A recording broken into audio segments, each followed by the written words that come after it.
sharingkan kepada Bapak Ibu sekalian. Yang pertama tentunya kami menyampaikan ucapan terima kasih kepada BPSDM Provinsi Kalimantan Tengah yang telah memberikan kepercayaan kepada kami dari pemerintah Kabupaten Grobogan untuk menjadi salah satu lokus dari studi lapangan PKP di Kalimantan Tengah. Sebuah kehormatan bagi kami. Sekali lagi kami bukan lebih baik, tetapi mungkin sekedar untuk sharing pengalaman yang kami miliki. Memang hari-hari terakhir ini kami banyak menerima tamu atau juga kami banyak diminta untuk menjadi narasumber karena berkaitan dengan prestasi kami dalam penanganan stunting sebenarnya Ibu Bapak sekalian. Yang mana pada tahun 2019 yang lalu angka stunting kami itu berada pada kurang lebih sebesar 29,13%.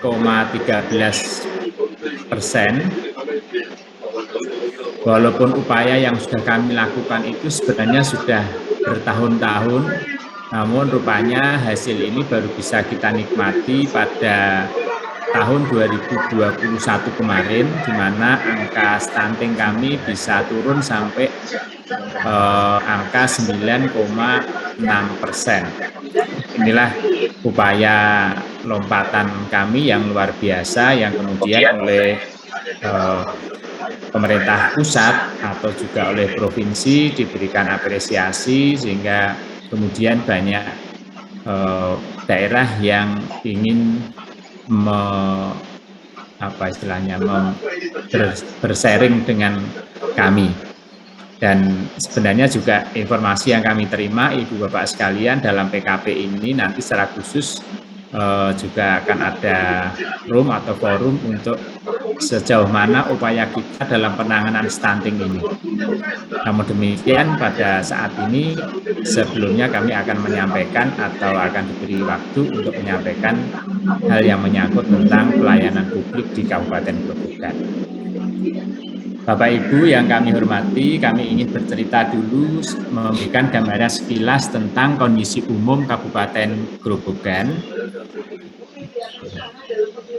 Mudah-mudahan Ibu Bapak sekalian di Kalimantan Tengah sudah mengenal Grobogan ya Bapak Ibu, karena saya ini sempat beberapa kali ditanya oleh teman-teman, masih belum jalan ya? Belum jalan Bapak. Belum ya, mungkin saya izin tidak slideshow aja ya, biar enggak keluar ya. Kalau gini sudah keluar Bapak Ibu? Nah, sudah jalan Bapak. Tensi sektor ekonomi. Kalau saya slideshow rupanya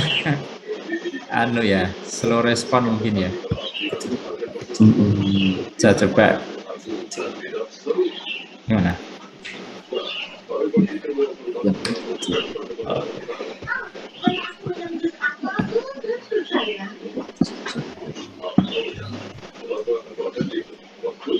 Sudah lumayan kelihatan ya Bapak Ibu sekalian ya?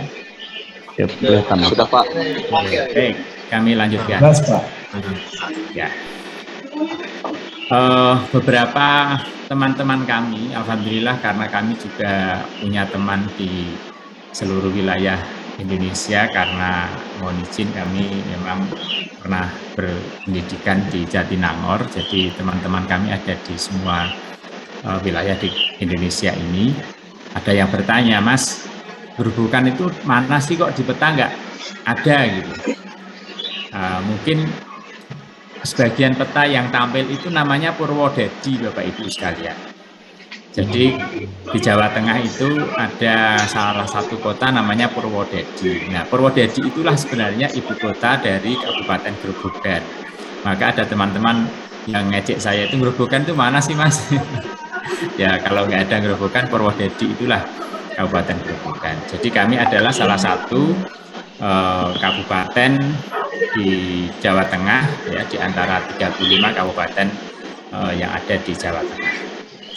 Secara administratif luas wilayah Kabupaten Grobogan ini 202.385 hektar atau sekitar 2.023 km persegi. Kalau dibandingkan dengan luas wilayah di Kalimantan Tengah, mungkin Bapak Ibu sekalian, luas kami ini sangat kecil. Kira-kira begitu barangkali. Tapi kalau ini di Jawa, Kabupaten Grobogan ini dengan luas 2.023 km persegi merupakan kabupaten yang luas wilayahnya nomor 2 setelah Kabupaten Cilacap di Jawa Tengah. Namun Cilacap punya wilayah laut. Kalau kami semuanya daratan. Dan kalau dari sisi daratan, Kabupaten Grobogan ini adalah terluas se-Jawa Tengah. Kemudian kami memiliki 19 kecamatan, 273 desa, 7 kelurahan. Dari sisi jumlah penduduk, di semester kedua tahun 2021 kemarin, jumlah penduduk kami kurang lebih sekitar 1,4 juta jiwa. Dengan pertumbuhan 0,86%, kepadatannya 750 jiwa per kilometer persegi. Jumlah penduduk laki-laki kami lebih banyak daripada perempuan, Ibu Bapak sekalian. 50,26%-nya itu penduduk laki-laki. Dan kalau dari sisi usia memang dominasinya 69 sekian persen itu usia produktif, 15 sampai dengan 60 tahun. Kemudian kalau dari sisi komposisi luas wilayah, 35% wilayah kami ini lahan pertanian. Sedangkan 36%-nya sendiri adalah hutan produksi. Jadi kalau sejauh mata memandang di Kabupaten Grobogan itu bayangannya adalah dataran yang sebagian besar ketika kita memandang kanan kiri jalan itu isinya kalau tidak pertanian ya hutan. Dan mata pencaharian utama dan mayoritas penduduk kita tentunya adalah dari sektor pertanian. Kemudian kami ini berada pada posisi yang cukup strategis karena berada di pusat atau di antara kabupaten kota yang kurang lebih jarak dengan kabupaten kota tetangga kami ini rata-rata sama, kurang lebih sekitar 45 sampai 50 km berbatasan di sebelah barat dengan Kabupaten Semarang dan Demak, utaranya dengan Kudus, Pati, dan Blora, sebelah timurnya dengan Blora, dan sebelah selatannya dengan Ngawi, Sragen, Boyolali, dan Kabupaten Semarang. Tadi kami sampaikan bahwa 35%-nya wilayah kami ini adalah lahan pertanian. Maka sektor unggulan kami juga di sektor pertanian dan unggulannya itu utamanya adalah padi, jagung, dan kedelai. Produksi padi Kabupaten Grobogan rata-rata setiap tahun itu kurang lebih sebesar 800.000 ton setahun. Kemudian untuk jagungnya rata-rata juga 750-an ribu ton dan kedelainya kurang lebih sekitar ya memang ini agak fluktuatif bergantung dengan luas tanam yang kita laksanakan karena memang hal yang menyangkut tentang kedelai ini menjadi bagian dari tanaman bukan pokok, tetapi ada di beberapa wilayah tertentu yang memang secara khusus menanam kedelai atau di beberapa pematang sawah di antara tanaman padi itu ditanami kedelai. Namun demikian Bapak Ibu sekalian, prestasi kami yang cukup membanggakan di sektor pertanian ini, produksi padi kita ini nomor 1 se-Jawa Tengah. Kurang lebih 7,6% total produksi padi Jawa Tengah itu dari Kabupaten Grobogan. Sedangkan produksi jagung kita ini nomor 1 juga se-Jawa Tengah. Dengan kurang lebih 21,8% total produksi jagungnya Jawa Tengah itu juga dari Grobogan. Maka kelebihan kami di RPJMD 2 periode yang lalu itu salah satu misinya adalah industri yang mendukung pertanian. Maka banyak industri yang berdiri di Kabupaten Grobogan ini antara lain adalah atau beberapa di antaranya adalah pabrik pakan ternak karena sekaligus menampung atau membeli produk jagungnya petani di Kabupaten Grobogan untuk diolah menjadi pakan ternak maupun makanan olahan yang berbahan pokok dari jagung. Seluruh produksi jagung kita ini habis terbeli oleh industri yang ada di Kabupaten Grobogan. Alhamdulillah sehingga petani tidak bosan untuk menanam jagung. Bahkan terakhir kemarin ketika ada divisi jagung tingkat nasional dan ada sedikit gejolak di tingkat nasional, justru panen raya jagung yang dilaksanakan oleh Pak Menteri Pertanian kemarin juga ada di Kabupaten Grobogan. Karena memang stabilitas tanaman jagung, produksi jagung di Kabupaten Grobogan bukan menurun tapi selalu meningkat. Nah, kemudian yang berikutnya kedelai.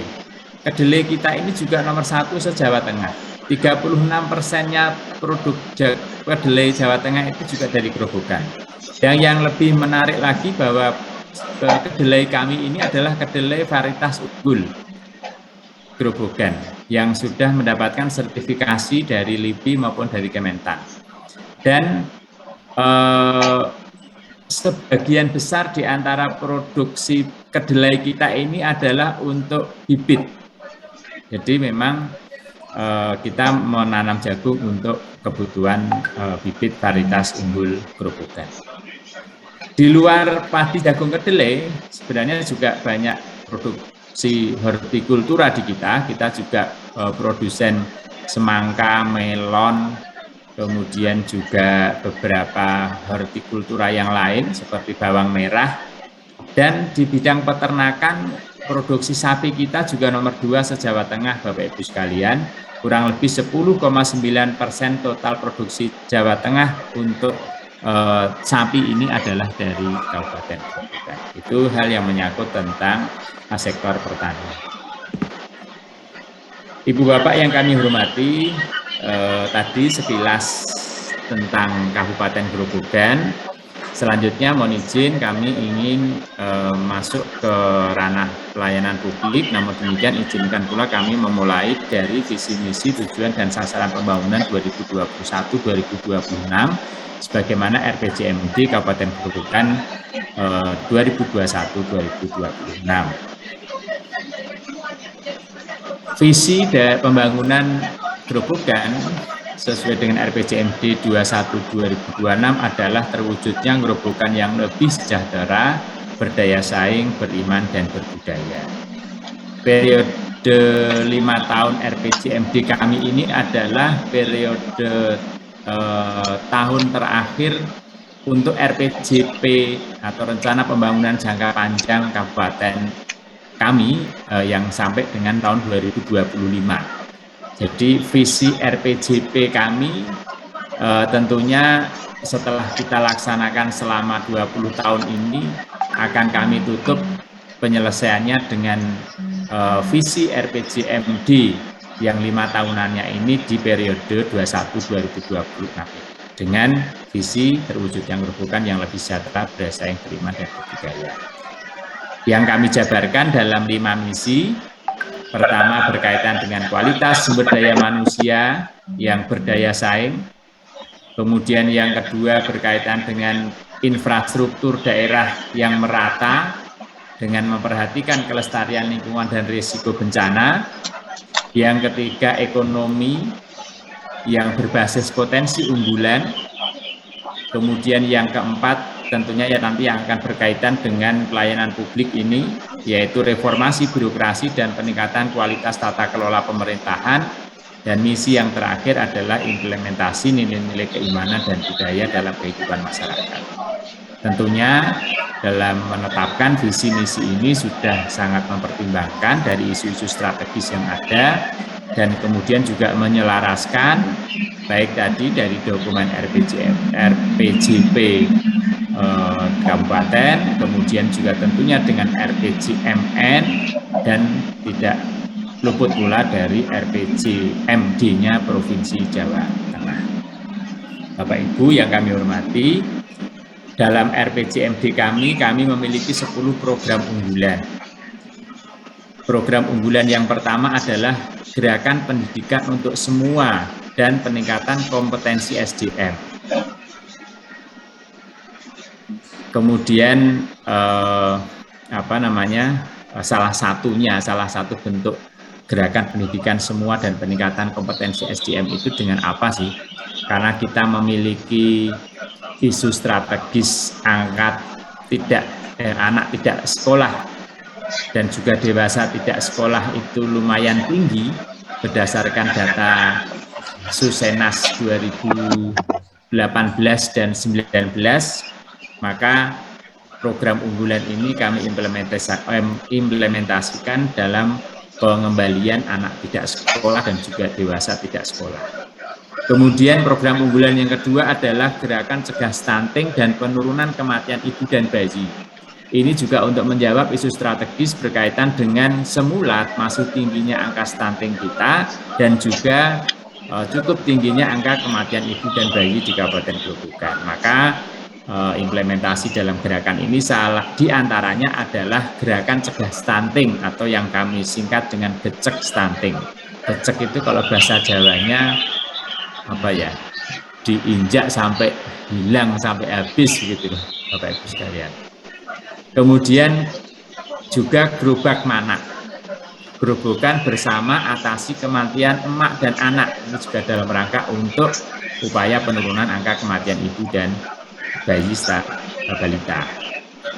Yang ketiga adalah gerakan cegah perkawinan usia anak dan kekerasan terhadap perempuan dan anak. Ini juga menjawab isu strategis kami yang masih tercatat memiliki angka perkawinan usia anak ini cukup tinggi. Maka implementasinya berupa gerakan jo kawin dhisik. Jo itu ojo itu jangan kawin dhisik itu duluan ya, artinya jangan kawin muda atau jangan kawin di bawah umur, dan juga pengembangan kampung keluarga berkualitas. Ketiganya ini adalah sebagai representasi dari visi yang pertama tadi berkaitan dengan peningkatan kualitas sumber daya manusia. Kemudian program unggulan berikutnya adalah penuntasan pembangunan infrastruktur serta kelestarian lingkungan. Kemudian yang kelima adalah peningkatan kualitas penataan ruang dan ketahanan bencana. Berikutnya lagi adalah pemberdayaan petani, modernisasi pertanian, dan peningkatan nilai tambah produk pertanian. Karena kami tadi bercerita gambaran umum di Kabupaten Grobogan potensi unggulannya di sektor pertanian, maka upaya untuk optimalisasi penyuluh pertanian, SRG ini adalah sistem resi gudang, ini untuk menjawab selama ini masih beberapa kali terjadi ketika panen raya harga anjlok, maka solusi kami dengan mengembangkan sistem resi gudang. Nanti akan kami ceritakan sedikit berkaitan dengan SRG ini. Dan juga pembangunan subterminal agro. Ini juga untuk mewadahi sedemikian banyaknya produk pertanian dan hortikultura yang ada di Kabupaten Grobogan. Yang berikutnya produk unggulannya adalah peningkatan investasi dan penguatan ekonomi. Tentunya ini adalah dalam rangka untuk menumbuhkan pertumbuhan ekonomi di Kabupaten Grobogan, salah satunya dengan branding potensi unggulan daerah dan juga desa untuk menarik investasi, juga untuk menggerakkan roda perekonomian.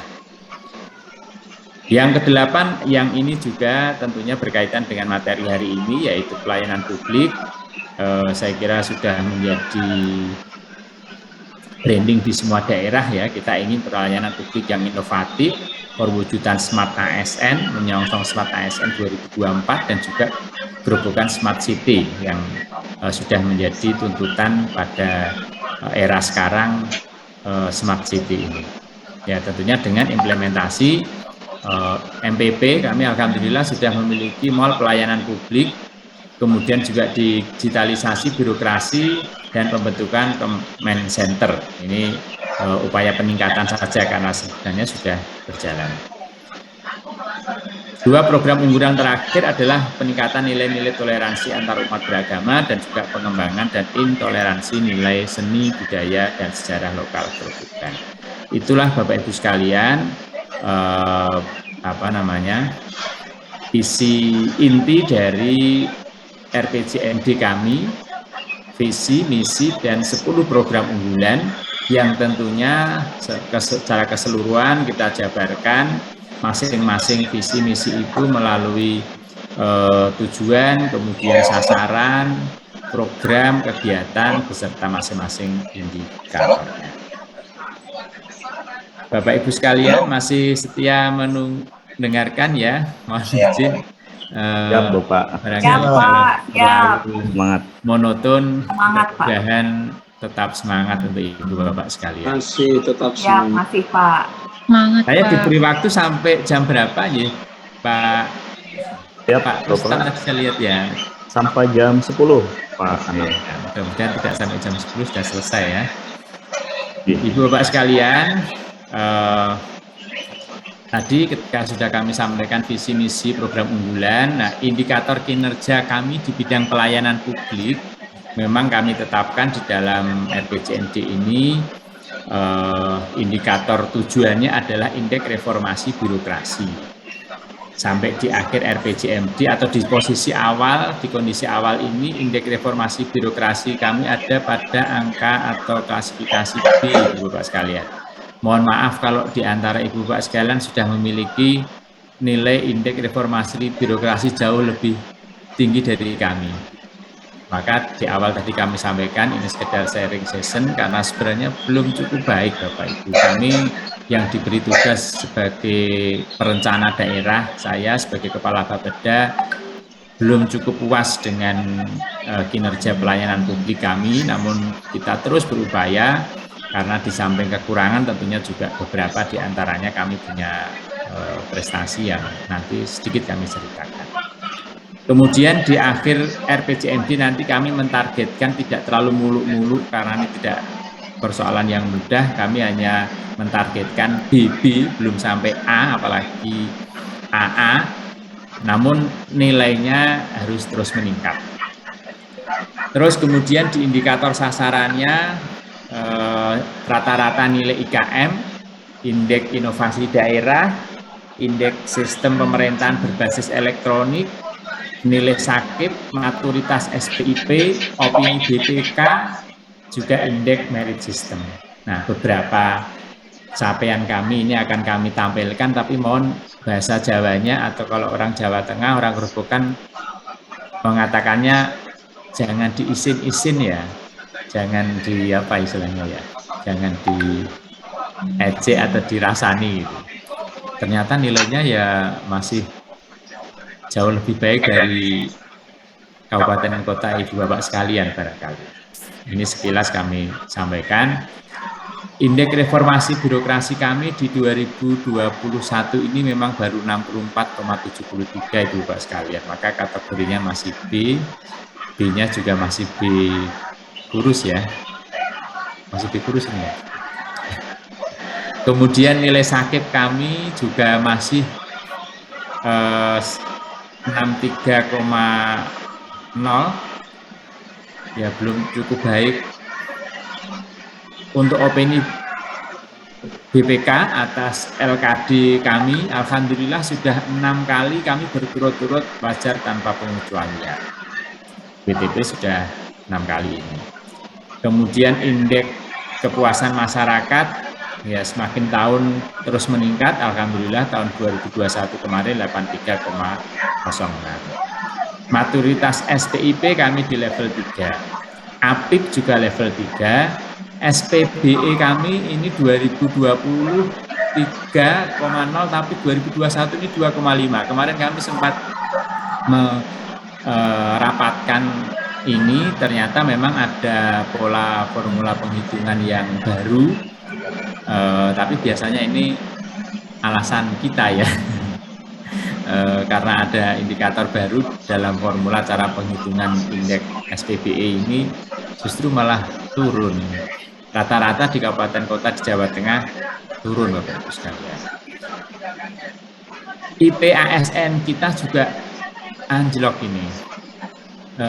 Saya baru berencana untuk meminta konfirmasi dan juga mengundang para OPD terkait, utamanya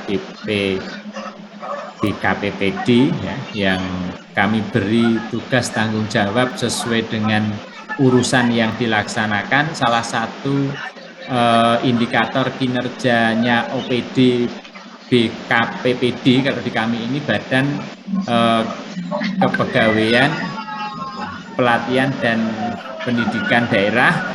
Ini adalah salah satu indikator kinerjanya berkaitan dengan indeks profesionalisme ASN ini. Kenapa kok malah turun? Terus juga kalau indeks merit sistemnya pun juga turun. Ini yang masih ingin kami konfirmasi ke teman-teman terkait yang lain. Tentunya inilah sekilas tentang realisasi dari kinerja reformasi birokrasi di Kabupaten Grobogan. Bapak Ibu, kami akan melanjutkan ke pelayanan publik. Kami ingin bercerita beberapa di antaranya berkaitan dengan inovasi pelayanan publik yang kami lakukan di Kabupaten Grobogan. Jika memang sudah cukup lebih baik di antara daerah Bapak Ibu sekalian, nanti kami gantian yang akan belajar, tapi siapa tahu ada di antara yang kami lakukan ini bisa menjadi inspirasi dari Bapak Ibu, khususnya para peserta PKP di BPSDM Provinsi Kalimantan Tengah ini. Yang pertama di bidang Adminduk, di bidang administrasi kependudukan. Di bidang Adminduk ini Bapak Ibu sekalian, ya bagi kami sebuah prestasi. Memang beberapa di antaranya kami telah melahirkan inovasi yang mendapatkan apresiasi baik di tingkat provinsi maupun nasional. Yang pertama tadi adalah inovasi mencari kekasihku. Ini terbaik se-Jawa Tengah untuk inovasi di bidang Adminduk, yaitu pada saat menikah atau cerai, KK dan KTP seketika itu kumiliki. Jadi begitu peristiwa ijab kabul atau akad nikah, maka secara otomatis saat itu juga bisa kita sampaikan, kita berikan KK KTP barunya sebagai keluarga baru dan juga dengan status yang baru. Walaupun guyonannya di antara bapak-bapak utamanya, para perjaka yang kemudian setelah akad nikah kan sudah tidak joko lagi, berseloroh bahwa sebaiknya sebenarnya kami tidak harus mendapatkan ini, nggak apa-apa Pak, karena biarlah KTP kami statusnya perjaka dulu gitu. Ada di antara teman-teman berseloroh seperti itu. Nah, inilah bagian dari inovasi kami. Kemudian yang berikutnya sebenarnya juga cukup banyak. Ini beberapa di antaranya kami sampaikan bahwa kami pernah mengeluarkan atau menerbitkan kartu identitas anak terbanyak se-Jawa Tengah atau se-Indonesia ya, sehingga kami mendapatkan pencatatan rekor muri sebagai penerbit atau pencetak kartu identitas anak terbanyak. Saya hanya lupa saat itu berapa jumlahnya, tapi kami mendapatkan rekor muri itu. Kemudian kita juga mendapatkan beberapa prestasi karena inovasi ya. Sebenarnya ada e-simple aplikasi web pendaftaran online. Jadi saya kira juga kalau Adminduk itu hampir rata-rata mirip-mirip ya. Jadi memang e-simple ini merupakan aplikasi yang berbasis web dengan sistem informasi pelayanan online. Jadi melalui Android, penduduk masyarakat bisa langsung mendaftar, tidak harus datang ke tempat pelayanan. Kemudian juga apalagi aplikasi tenan ya, aplikasi tenan, simple tenan. Tadi sudah ada simple, simpelnya masih diperkuat lagi dengan simple tenan. Tenan itu kalau tadi yang web ya, kalau yang si simple tadi berbasis web, kemudian yang simple tenan ini aplikasi Android. Ya. Tenan itu kalau bahasa Jawanya atau bahasa Indonesianya bener-bener gitu loh, atau banget gitu. Kalau tadi simple saja, sekarang simple banget. Gitu. Kalau anak-anak muda itu apa istilahnya, diberitahu atau apa lupa saya, malah mau istilahkan yang anak-anak muda itu. Jadi ini juga hampir sama prinsipnya tapi berbasis Android. Kemudian ada juga Simak Des ya, aplikasi pelayanan kependudukan di tingkat desa yang digunakan untuk memberikan pelayanan kependudukan di desa dan kelurahan. Jadi otomatis teman-teman yang ada di desa dan kelurahan, karena mungkin ada beberapa di antaranya jaraknya cukup jauh kalau ke lokasi pelayanan yang ada di kecamatan atau bahkan di kabupaten, maka mereka bisa dilayani di kantor atau di tingkat desa masing-masing.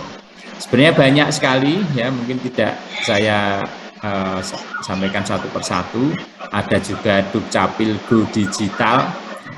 Ini penerapan tanda tangan elektronik sebenarnya Bapak Ibu sekalian pada dokumen kependudukan seperti kartu keluarga, akte kelahiran, ada keterangan pindah dan sebagainya.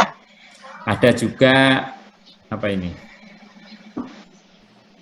Dalang Perkasa, datang langsung perekam ke desa. Dalang Perkasa ini merupakan aplikasi perekam KTP elektronik yang dilakukan langsung di desa atau kelurahan se-Kabupaten Grobogan. Sehingga tadi sekali lagi bahwa prinsipnya semakin mendekatkan pelayanan masyarakat sampai ke tingkat yang paling bawah. Semula kami melayani di kantor Dukcapil, kita turunkan ya sama-sama, mungkin di kabupaten kota yang lain juga sama, ada paten di kecamatan, yang satu diantaranya adalah pelayanan Adminduk, yang kemudian ini kita turunkan lagi sampai di tingkat desa. Juga ada Ketan Go Senyum, ini lagi tren dengan akronim-akronim yang menarik ya. Ada Pos Pakdi.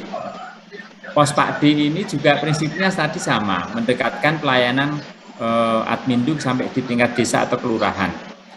Karena ini adalah pelayanan Adminduk yang dilakukan oleh pemerintah desa. Jadi penduduk tidak ada penduduk yang tidak dapat mendaftar secara online ya. Ini cukup datang ke kantor desa, kan tidak semua masyarakat punya Android atau juga melek teknologi, maka bisa dibantu oleh petugas yang ada di desa lewat aplikasi Pos Pakdi. Saya kira banyak sekali upaya-upaya kita di dalam aplikasi atau inovasi Adminduk ini. Dan juga Simbah Super, sistem informasi perubahan status pekerjaan bagi PNS, TNI, dan Polri yang purna tugas. Ini juga kita telurkan inovasi ini untuk membantu para ASN TNI Polri yang pensiun. Jadi ketika memasuki usia pensiun, langsung mendapatkan KTP dan KK elektronik yang baru. Itu Bapak Ibu sekilas tentang dari Adminduk. Di bidang kesehatan, kami memiliki permasalahan tadinya angka stunting kita tinggi, angka kematian ibu bayi kita lumayan tinggi. Maka inovasi pelayanan publik yang dilakukan di bidang kesehatan ini satu diantaranya adalah jemput pertolongan persalinan dengan ambulan. Jadi ada ambulan yang on call yang bisa dihubungi 24 jam langsung menjemput pasien ke lokasi. Kemudian juga tadi yang stunting, kita punya aplikasi namanya Atasi Stunting. Inovasinya namanya Gecek Stunting, gerakan cegah stunting, tapi salah satu alat bantu untuk mendukung implementasi inovasi itu melalui aplikasi atasi stunting. Nah, nanti seperti apa setelah sesi ini barangkali Kabid kami akan menceritakan sejauh apa sih yang dilakukan oleh Grobogan sehingga angka stuntingnya 2019 29,13 kok bisa turun di 2001 itu sampai di angka 9,6%. Nah, ini nanti Kabid kami yang saya minta untuk bercerita. Dan memang Ibu Bapak sekalian, penanganan stunting ini yang kita lakukan, yang kita sadari adalah bukan sekedar tugasnya teman-teman di urusan kesehatan saja, walaupun stunting itu adalah masalah atau urusan gizi buruk yang kronis, yang seolah-olah orang itu mengidentifikasinya sebagai masalah kesehatan. Namun peran kami di Bapeda untuk menggerakkan stakeholder pentahelik ini, alhamdulillah rupanya membawa hasil sehingga kita bisa menurunkan angka stunting ini dengan posisi yang cukup signifikan. Nanti cerita lebih lengkapnya biar diceritakan oleh teman kami.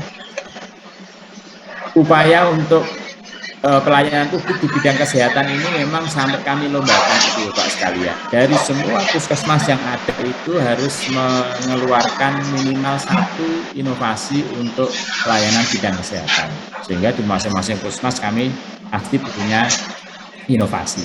Sengaja memang kami lakukan ini, tapi kami punya satu inovasi yang di tingkat kabupaten berkaitan dengan stunting tadi, gejek stunting, berkaitan dengan penurunan atau penanganan angka kematian ibu, bayi, dan balita melalui gerobak mana atau gerobokan bersama atasi kematian emak dan anak.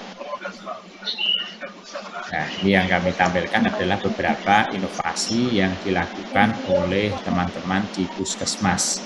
Biarlah mereka dengan potensi lokalnya atau dengan kemampuan sumber daya yang ada, kira-kira apa yang mereka bisa lakukan dalam rangka peningkatan kualitas pelayanan kesehatan. Sehingga alhamdulillah ketika indeks pembangunan manusia kita, salah satu pembentuknya itu adalah angka harapan hidup, dan angka harapan hidup itu adalah sebagai salah satu di antara indikator baiknya tingkat kesehatan masyarakat, maka indeks usia harapan hidup Kabupaten Grobogan ini sudah cukup tinggi, lebih tinggi dibanding dengan rata-rata Jawa Tengah. Kita berada pada angka 74,3 tahun untuk angka rata-rata harapan hidup. Bapak Ibu yang kami hormati, selanjutnya kami sampaikan untuk inovasi pelayanan publik di bidang penanggulangan kemiskinan. Karena kami juga memiliki permasalahan angka kemiskinan kita yang masih relatif cukup tinggi. Kita masih berada pada posisi di atas Provinsi Jawa Tengah. Sebenarnya dalam tren kurun waktu 5 tahun ini sudah terus menurun dari 13,56% sampai di 2019 itu sudah turun menjadi 11,27%. Namun demikian di tahun 2020 dan 2021 ketika masa pandemi ini ya rata-rata semua naik. Kami juga ikut naik. Walaupun kalau kita bicara kemiskinan itu tidak hanya sekedar angka makro saja, tapi harus melihat indeks kedalaman dan juga keparahan kemiskinannya, sejauh mana kesenjangan antar penduduk miskin, sejauh mana kesenjangan penduduk miskin terhadap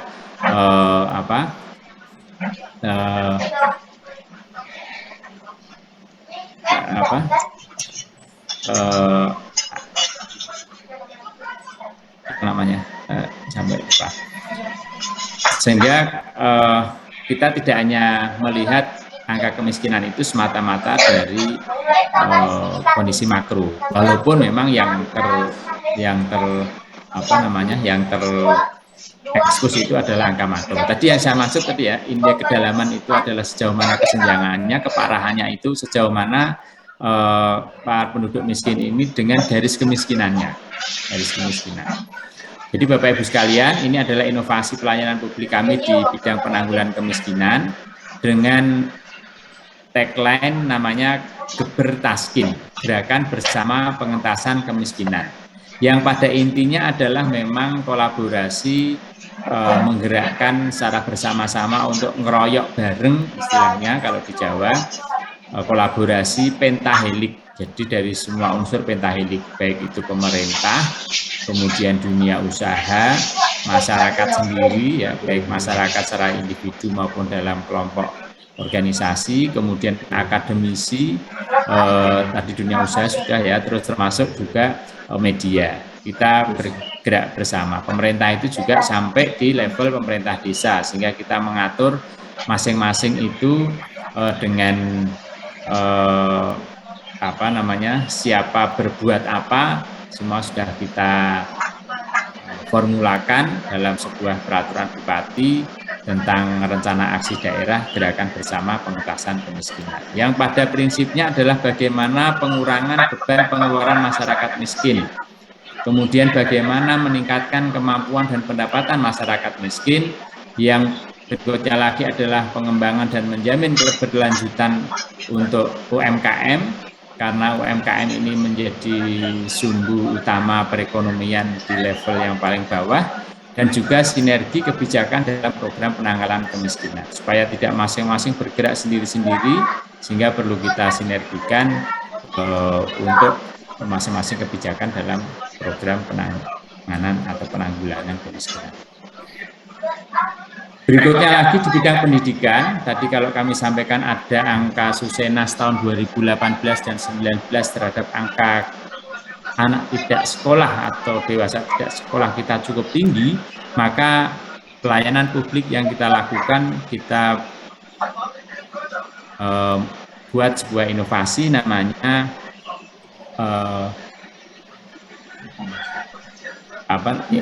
gerakan mesti sekolah, ya, atau kita singkat dengan GEMES, Gerakan Mesti Sekolah. Dengan salah satu toolsnya, kita membuat aplikasi namanya Sistem Informasi Validasi Perencanaan Anak Mesti Sekolah atau SIVANESA.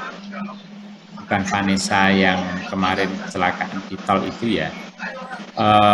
Karena kami ini gemes memang, gemes RAM gitu. Tinggi banget ya, apa betul? Kami coba data ini kami validasi, kami verifikasi melalui aplikasi SIVANESA ini. Ternyata setelah kita lakukan, ini masih berproses Ibu Bapak sekalian, cakupannya sudah mencapai 70%, ternyata hanya terdapat sekitar 10-15% dari jumlah suspek yang data yang ada di Dukcapil yang berbasis NIK. Ya. Termasuk juga sebenarnya mekanisme atau formulanya sudah kami kurangi dengan Dapodik dan juga EMIS. Ternyata hanya ada sekitar 5.000 sampai 7.000 ATS kita. Padahal tadi kalau data Susenasnya 2019 itu kita mencapai 31.000 lebih dengan membelalak kami. Setelah kami verbal ternyata nggak lebih dari 10.000. Ini akan kami coba buktikan nanti kalau sudah 100% pendataan kami dan kami meyakini bisa dipertanggungjawabkan, akan coba kami konfirmasikan ke baik BPS maupun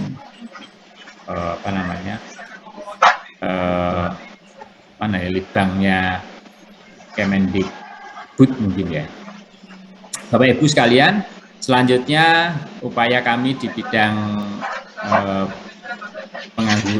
tenaga kerjaan. Jadi memang kami juga pelayanan publik segala bidang, maka di bidang tenaga kerja ini kami mengupayakan beberapa hal, diantaranya modernisasi pertanian, baik on-farm maupun off-farm. Karena kenapa? TPT kita 2021 itu 4,38%. Kontribusi tingkat pengangguran terbuka kita didominasi oleh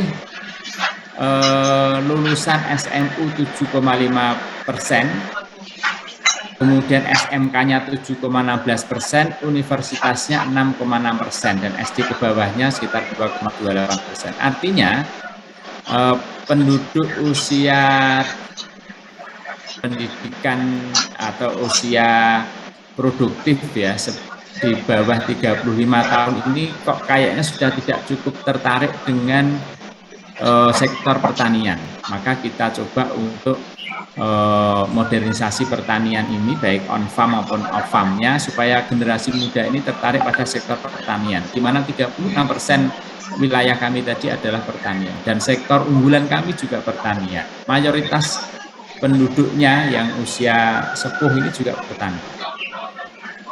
Dan juga beberapa upaya yang lain termasuk juga penyelenggaraan mall pelayanan publik, pelatihan entrepreneur untuk pemuda dan UMKM. Kita juga punya BLK yang informasinya ini terbesar se-Jawa Tengah, BLK kami. Dan juga kita akan link and match-kan pula dengan dunia industri, baik dengan BLK kami maupun yang LPK yang swasta. Juga penyediaan kawasan peruntukan industri dalam RT/RW. RT/RW kami juga kemarin baru ditetapkan di akhir Desember 2021 dan tentunya juga pengembangan sektor pariwisata.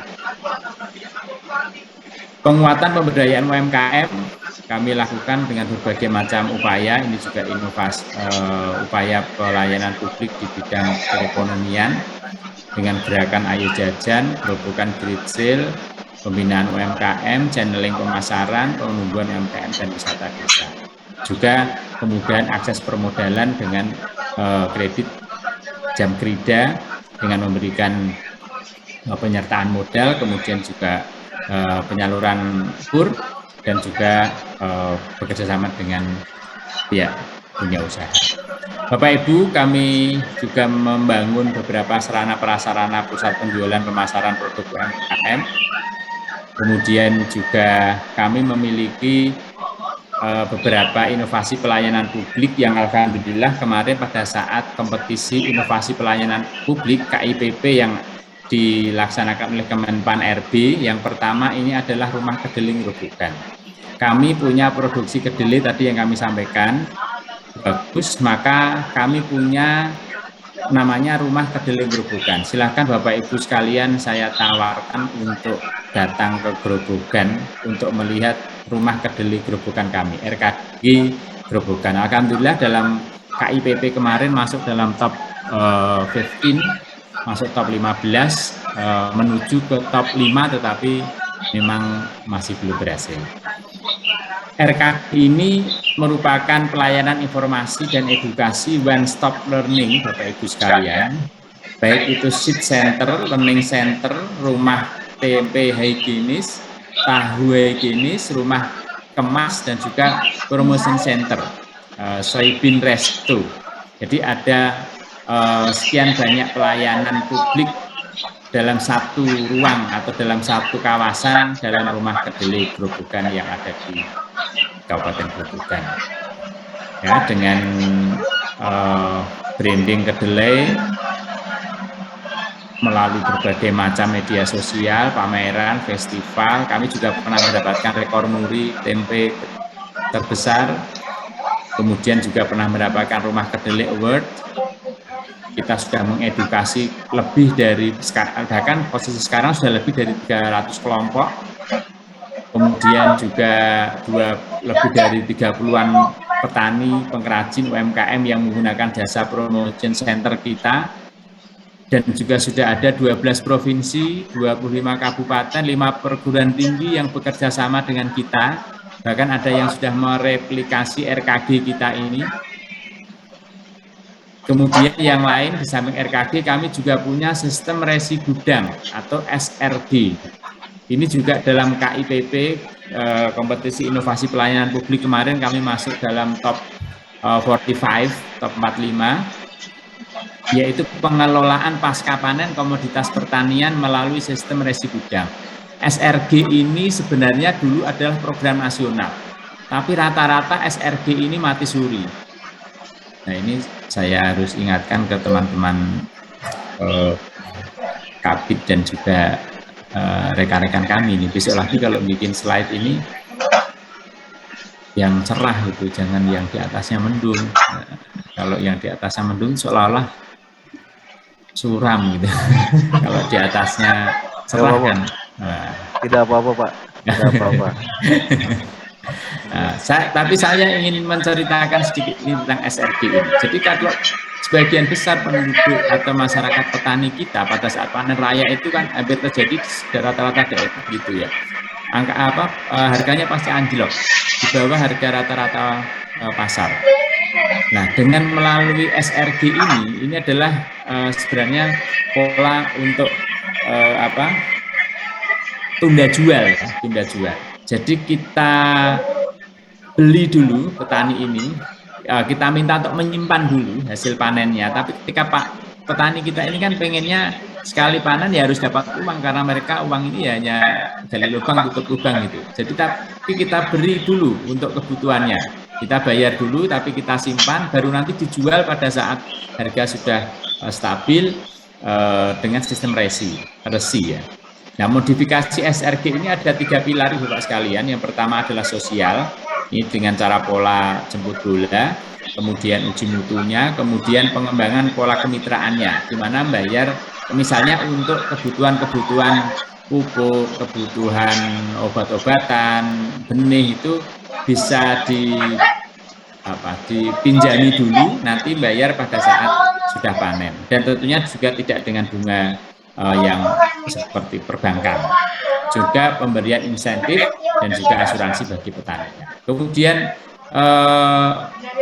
berikutnya melalui pola bisnis, karena ini kita bekerja sama dengan investor. Jadi buyersnya itu pasti akan ada, maka tidak akan ada kekhawatiran bahwa hasil pertanian yang kita simpan itu nanti tidak akan terjual, pasti akan terjual.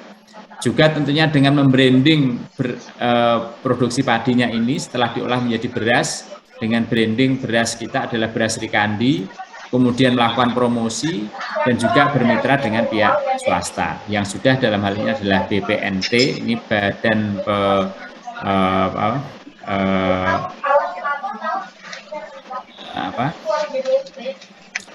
panjangan malah lupa saya. Terus juga dengan beberapa perusahaan yang ada. Kemudian yang ketiga dengan pola edukasi. Jadi melalui SRG ini kita mengembangkan petani pioner, mendampingi petani, memberdayakan kelompok petani dan juga tempat pembelajaran bagi petani. Maka alhamdulillah tadi ketika ini menjadi bagian dari inovasi pelayanan publik kita di bidang produk unggulan gerobokan yang berupa pertanian, kita mendapatkan apresiasi dari Kemenpan RB sebagai top 45. Nah, dampak daripada SRG ini tadi apa? Contohnya, Bapak Ibu sekalian, ketika penentu harganya pada saat belum ada SRG dengan modifikasi ini, sing menentukan harga itu tengkulak biasanya. Nah, ketika dengan SRG ini petanilah rajanya. Harga komoditasnya di tengkulak itu juga berkisar 3.300 per kilogram. Tapi ketika dengan SRG ini bisa lebih dari 4.000 bahkan 4.900-an kilogram. Cadangan pangan semula ya habis, biasanya begitu panen langsung dibeli tengkulak dibawa keluar daerah, tapi cadangan pangan tentunya kita menjadi aman tersedia. Yang berikutnya lagi Bapak Ibu sekalian, SRG kami ini juga sudah dipelajari atau direplikasi oleh beberapa kabupaten di Jawa Tengah utamanya, ada 7 kabupaten, kemudian juga sudah diterapkan pula direplikasi di 3 kabupaten, dan juga pihak swasta yang juga telah mereplikasi sistem Presigdang ini ada di beberapa di Koperasi Lumbung Pangan, kemudian di Usaha Dagang Sujinah dan juga Badan Usaha Milik Petani di beberapa kecamatan. Yang terakhir, kami punya inovasi namanya Rat Hunter. Jadi salah satu musuh petani itu adalah di samping hama, virus atau bakteri atau mikroba yang lain adalah tikus, Bapak Ibu sekalian. Maka Rat Hunter ini menjadi bagian dari inovasi kami dengan pengembangan burung hantu. Burung hantu ya, bahasa Indonesia burung hantu juga ya. Burung hantu. Dengan keunikannya ini burung hantu ini bisa menjadi predator alami burung. Jadi tikus maksudnya, yang tidak berdampak kimiawi, karena kalau tadi dengan obat-obatan, dengan semprot, dengan sebagainya kan biasanya ada dampak kimiawinya. Tapi ini burung makan tikus. Sehingga alhamdulillah memang dengan pengembangan ini, jadi upaya-upaya pengembangan burung hantu ini kita lakukan dengan cara ini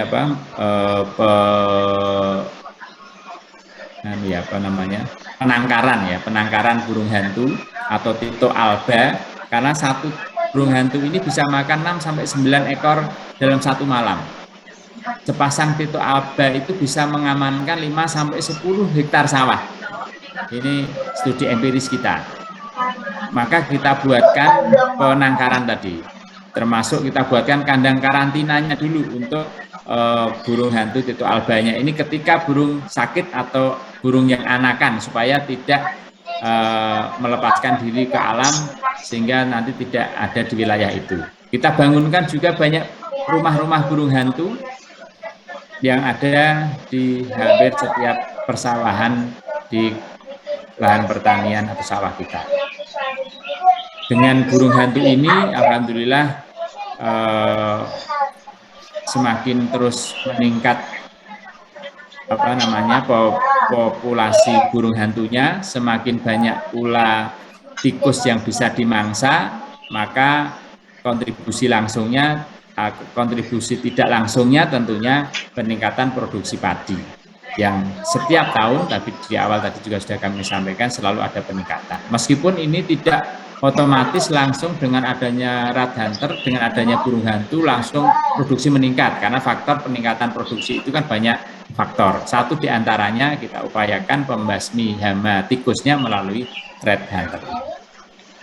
Nah, ini adalah para gambar tentang rumah-rumah burung hantu yang ada di Kabupaten Grobogan. Ibu Bapak yang kami hormati, kiranya itu yang dapat kami ceritakan yang kita punya di Kabupaten Grobogan. Sebagian mungkin juga masih ada beberapa di antaranya, tapi rasanya tidak cukup bijaksana ketika semua harus kami sampaikan. Biar Bapak Ibu juga penasaran, ini kayaknya alhamdulillah pandemi sudah mulai menurun, mudah-mudahan segera berstatus turun jadi endemi atau bahkan sudah tidak ada lagi virus COVID, dan juga mudah-mudahan ini yang baru-baru muncul hepatitis akut yang masih belum diketahui penyebabnya juga mudah-mudahan tidak malah menjadi berkembang, tapi tertangani dan tertanggulangi dengan baik, maka kita bisa beraktivitas benar-benar normal. Dan kami berharap Ibu Bapak sekalian bisa berkunjung ke Kabupaten Grobogan untuk membuktikan apakah apa yang kami ceritakan ini tadi benar atau tidak. Kami tunggu kehadiran Ibu Bapak sekalian di Kabupaten Grobogan, Provinsi Jawa Tengah. Demikian, mohon maaf jika ada hal-hal yang kurang berkenan. Kami akhiri, wabillahi taufiq wal hidayah. Wassalamualaikum warahmatullahi wabarakatuh. Waalaikumsalam warahmatullahi wabarakatuh. Waalaikumsalam warahmatullahi wabarakatuh. Terima kasih Pak Kaban, Pak Anang Armunanto yang telah menyampaikan paparan luar biasa, sangat